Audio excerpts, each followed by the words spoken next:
Hello everyone. Today I am going to present you a topic of grade 5 chapter 7, that is money.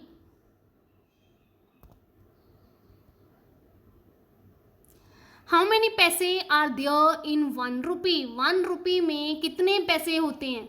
We know that 1 rupees equals to 100 पैसे. 1 rupees में कितने पैसे होते हैं? 100 पैसे. Now convert the following. ₹32.25 equals to dash पैसे. इसमें कितने पैसे होते हैं इस क्वांटिटी में, right?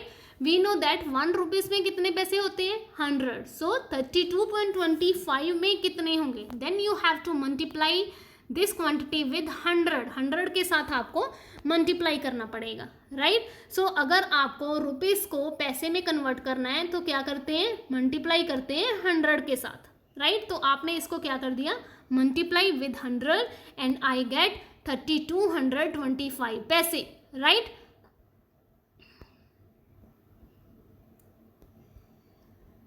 How many rupees are there in 1 पैसा?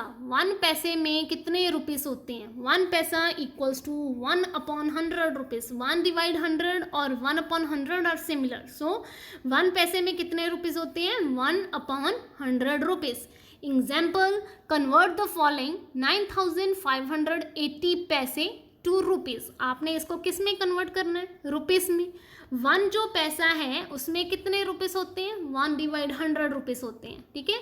सो इस क्वांटिटी में कितने जो है वो रुपीज़ होंगे, तो क्या करेंगे? डिवाइड करेंगे. अगर आपने पैसे को रुपीज़ में कन्वर्ट करना है तो क्या करोगे? 100 के साथ आप उसको क्या कर दोगे? डिवाइड कर दोगे, राइट? अगर आपने रुपीज़ को पैसे में कन्वर्ट करना है then multiply with 100. And if you have to convert the opposite process, paisa to rupees, then you have to divide with 100. In that case you have to divide it with 100. आपको 100 के साथ divide करना पड़ेगा, right? So I get 95.8 rupees when I divide this values by 100, right? Unitary method. Unitary method क्या होता है? So first unit क्या होता है? Unit means 1. If you are given the cost of 1 object, अगर आपके पास एक ऑब्जेक्ट की कॉस्ट आपको पता है, right? You can find the cost of many objects. अगर आपके पास एक ऑब्जेक्ट की कॉस्ट पता है तो आप मैनी ऑब्जेक्ट्स की कॉस्ट फाइंड कर सकते हो, राइट? जैसे मेरे पास 1 पेंसिल की कॉस्ट है, तो अगर मैंने 12 पेंसिल्स की कॉस्ट फाइंड करनी हो तो मैं कर सकती हूँ फाइंड, राइट? कैसे करेंगे? But by multiplying the cost of 1 object. 1 object की कॉस्ट को हम मल्टीप्लाई करेंगे, ठीक है? 1 ऑब्जेक्ट की कॉस्ट को मल्टीप्लाई करेंगे. किसके साथ करेंगे? With the number of objects. Objects हमारे पास है कितने? For example 1 pencil cost is equals to ₹3. 1 pencil की कॉस्ट कितनी है? 3 रुपीज़. कॉस्ट ऑफ 12 पेंसिल्स, तो आपके पास नंबर ऑफ ऑब्जेक्ट्स कितनी है? 12. किसकी फाइंड करनी है आपने? कॉस्ट 12 पेंसिल्स की. तो यूनिटरी मेथड में क्या था? अगर आपके पास एक की कॉस्ट है then you have to multiply it with number of objects. ये 1 पेंसिल की कॉस्ट है, ये नंबर ऑफ ऑब्जेक्ट्स हैं, तो आपने इन दोनों को क्या कर दिया? Multiply. So multiply 12 multiply 3 and I gate 36 rupees. This is your answer. Is that clear? Unitary method में क्या है? अगर आपके पास 1 पेंसिल की कॉस्ट है then you can find the cost of number of objects by multiplying it with the cost of 1 object, right?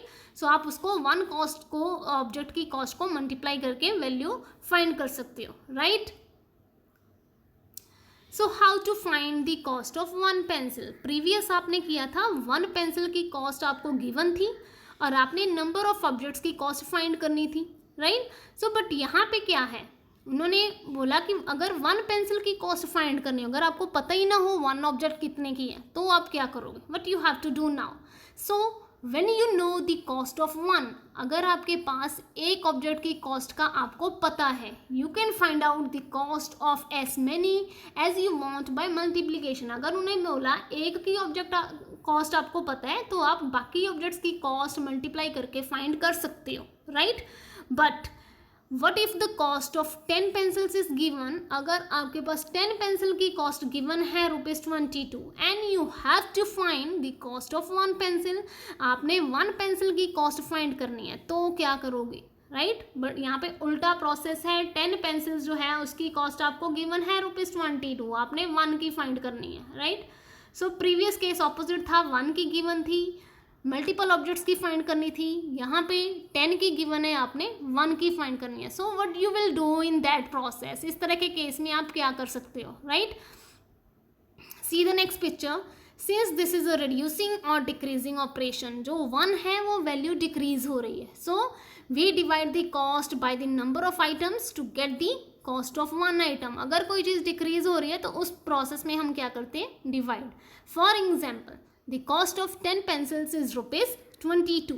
10 pencils की cost आपके पास ₹22 है। Find the cost of 1 pencil, आपने 1 पेंसिल की कॉस्ट फाइंड आउट करनी है। तो अगर आपके पास 10 पेंसिल्स की कॉस्ट है, 1 की आपने फाइंड करनी है, तो इस तरह के केस में आप क्या करते हो, डिवाइड करते हो इस क्वांटिटी को इसके साथ, ठीक है। So divide both the values, ये वैल्यू जो है वो हमेशा फ्रंट पे आएगी और ये जो वैल्यू है वो लास्ट में जाती है यहाँ पे। तो डिवाइड इनको करोगे तो आपके पास रिजल्ट आ जाएगा, right.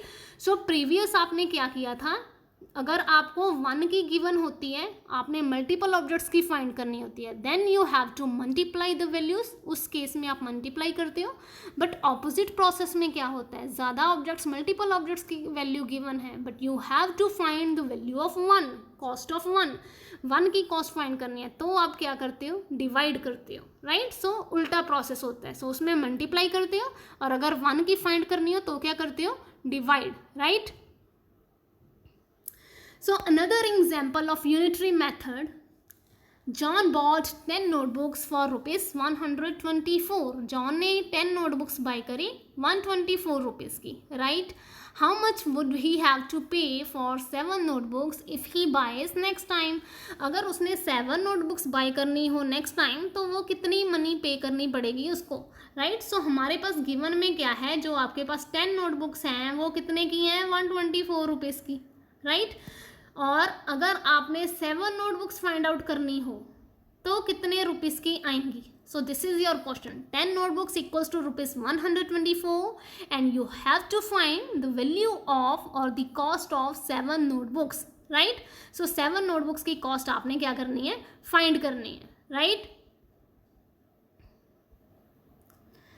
Solution, cost of 10 notebooks equals to ₹124. This is given. 10 notebooks 124 की है और आपने फाइंड क्या करना है, 1। अगर आपने 1 की फाइंड करनी है तो इस वैल्यू को इसके साथ क्या करते हो, डिवाइड, डिस्कस किया था हमने प्रीवियसली। सो ये value always, this value is always front end this value is at the behind, ठीक है। सो इन दोनों वैल्यूज़ को आप क्या करोगे, divide, then you get the cost of 1 notebook. तो इस तरह से आपके पास 1 नोटबुक की कॉस्ट आ जाएगी। So divide this 2 values, I get ₹12.40। Now cost of 7 notebooks, अगर आपके पास 1 नोटबुक की कॉस्ट पता चल गई अब आपको, तो 7 नोटबुक्स की कॉस्ट कैसे फाइंड करोगे। 1 की आपको पता है, 7 की कैसे फाइंड करनी है, मल्टीप्लाई दिस 7 टू 12.40। 1 की कॉस्ट आपके पास थी 12.40, 7 की आपने फाइंड करनी थी, then multiply 7 by 12.40 and you will get your result, ठीक है। सो इस तरह के केस में हम क्या करेंगे, मल्टीप्लाई करेंगे, राइट। सो अगर 1 की फाइंड करनी है तो हम डिवाइड करते हैं, और अगर आपने मल्टीपल ऑब्जेक्ट्स की फाइंड करनी है तो हम मल्टीप्लाई करते हैं। सो this is the difference of 1 और मल्टीपल ऑब्जेक्ट्स, ठीक है। 1 की फाइंड करनी है तो डिवाइड, और अगर मल्टीपल ऑब्जेक्ट्स की फाइंड करनी है तो मल्टीप्लाई करेंगे। So multiply this values, 7 into 12.40, after multiplying I get 86.80 rupees. So this is your answer. If John have to buy 7 notebooks next time, then he have to pay 86.80 rupees, right? So this is your answer. Thank you students, have a nice day.